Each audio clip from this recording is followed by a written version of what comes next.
पाकिस्तान का आतंकी चेहरा फिर बेनकाब हुआ। लश्कर तैयबा कमांडर नदीम ने खुद कबूल किया है भारत को लेकर लश्कर तैयबा के कमांडर ने जहर उगला। जम्मू कश्मीर में आतंकी भेजने की बात कबूली है। हमारे लोगों का खून कश्मीर के चप्पे चप्पे पर है।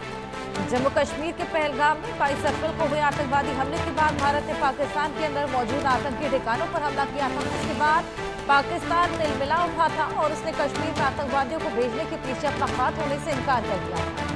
पाकिस्तान ने कहा था कि भारत उस पर हमला करने का बहाना ढूंढने के लिए आरोप लगा रहा है। हालांकि अब पाकिस्तानी सेना की छत्र छाया में पड़ रहे शीर्ष आतंकी कमांडर ने खुद ही कबूल किया कि वो जम्मू कश्मीर में भारत के खिलाफ आतंकी भेजता रहा है।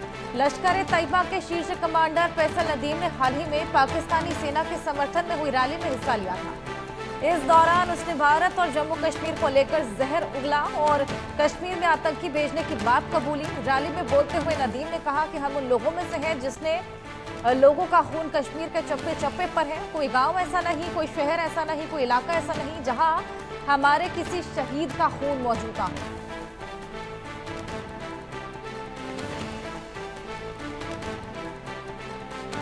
हमारे साथ हमारे सहयोगी आदित्य वधावन जुड़ गए हैं, उनसे और जानकारी लेंगे। आदित्य, क्या और अपडेट इस पूरे मामले को लेकर? जी बिल्कुल हर्षा, अगर आप देखेंगे तो पाकिस्तान में आतंकी नदीम ने, जो लश्कर तैयबा का कमांडर है, इसने कबूला है कि पाकिस्तान से जो है आतंकी ये जम्मू कश्मीर में भेजता रहा है पाकिस्तान।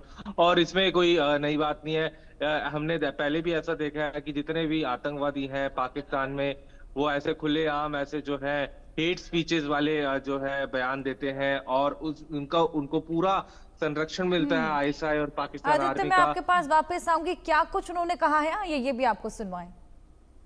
याद रखे, याद रखे, याद रखे, हम उन लोगों में से हैं कि जिनके शहदा का खून कश्मीर के चप्पे चप्पे पर है। कोई गांव ऐसा नहीं, कोई शहर ऐसा नहीं, कोई इलाका ऐसा नहीं कि जहां पर हमारे किसी शहीद का खून मौजूद ना हो। इंशाअल्लाह ना इस खून से खुद पीछे हटेंगे और ना हुकूमतों को पीछे हटने देंगे। इंशाअल्लाह कश्मीर की आजादी तक, एक एक इंच की आजादी तक, श्रीनगर की आजादी तक, बारामूला की आजादी तक, अनंतनाग की आजादी तक, जम्मू की आजादी तक, इंशाअल्लाह ये काफिला पूरी रफ्तार से आगे बढ़ता रहेगा। कहे इंशाअल्लाह। तो आपको दिखाया किस तरीके से लश्कर तैयबा के कमांडर जहर उगलते नजर आए और एक बार फिर से पाकिस्तान का आतंकी चेहरा बेनकाब हुआ है। आदित्य, अपनी बात पूरी कीजिए।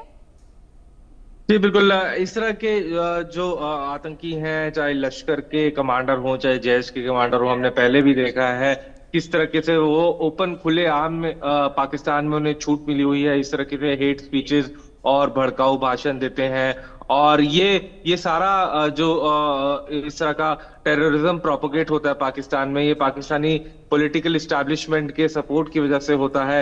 और अभी एफएटीएफ ने भी, अगर हम देखें हर्षा, एफएटीएफ ने भी साफ बोला है कि पाकिस्तान बहुत करीब है ग्रे लिस्ट में दोबारा से जाने के लिए, क्योंकि जो टेरर फाइनेंसिंग का मनी है पाकिस्तान में कंटिन्यू हो रहा है वो हवाला के ट्रांजैक्शन से।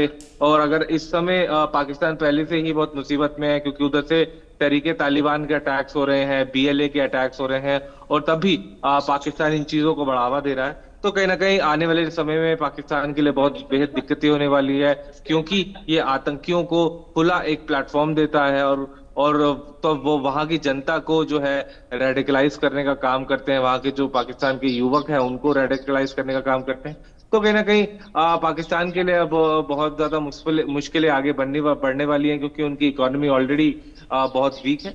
अब देखना होगा हर्षा कि क्या इस पर इसका नतीजा निकल के आता है। क्या एफएटीएफ की जो उनकी पूरी स्ट्रिक्ट एक्शन है, कितना पाकिस्तान के लिए घातक होता है, ये देखने वाली बात है। बिल्कुल आदित्य, जिस तरीके के हालात अभी पाकिस्तान के बने हुए हैं, इकोनॉमी चरमराई हुई है और कहीं ना कहीं विश्व पटल पर अब पाकिस्तान की छवि उजागर होने लगी है। किस तरीके से पाकिस्तान एक तरीके से आतंकिस्तान बन चला है और उसके बाद भी इस तरह की बयानबाजी, जहां पर कहीं ना कहीं एक तरीके से पूरा क्रेडिट ले लिया गया है कि पहलगाम का हमला हमने किया था, क्योंकि चप्पे चप्पे पर हमारे शहीदों का खून बहाया है। जी बिल्कुल, अभी भी इसके बाद भी क्योंकि ये दिखाता है कि पाकिस्तान में जो इकोसिस्टम है, टेरर इकोसिस्टम है, वो उसको जो बढ़ावा और फंडिंग दिया जा रहा है वो पाकिस्तान मिलिट्री इस्टेब्लिशमेंट और वहाँ की जो पॉलिटिकल इस्टेब्लिशमेंट है उनके रेख देख के नीचे हो रहा है। क्योंकि हमने देखा कि किस तरीके से जब ऑपरेशन सिंदूर हुआ था पाकिस्तान में, जो जितने भी आतंकी मारे गए थे ऑपरेशन सिंदूर में, उनका जो जनाजा है वो आर्मी के बड़े अफसरों ने और मुनीर ने भी इन आतंकियों के साथ अटेंड करा था। तो कहीं ना कहीं ये साफ तौर पे जाहिर करता है पाकिस्तान का जो ये चेहरा है, दोगला चेहरा है। एक तरफ कहता है कि हम टेररिज्म के खिलाफ है और उसके बाद जो है टेररिज्म के इकोसिस्टम को इस तरह से बढ़ावा देता है। तो कहीं ना कहीं ये पाकिस्तान के लिए आगे बेहद दिक्कतों का पाकिस्तान को बहुत बेहद दिक्कतों का सामना करना पड़ सकता है। बिल्कुल, अपनी बयानबाजी में खुद ही पाकिस्तान लगातार उलझता हुआ नजर आ रहा है। बहुत शुक्रिया आदित्य, तमाम जानकारियां साझा करने के लिए। आगे बढ़ेंगे, पाकिस्तान के खैबर पख्तूनख्वा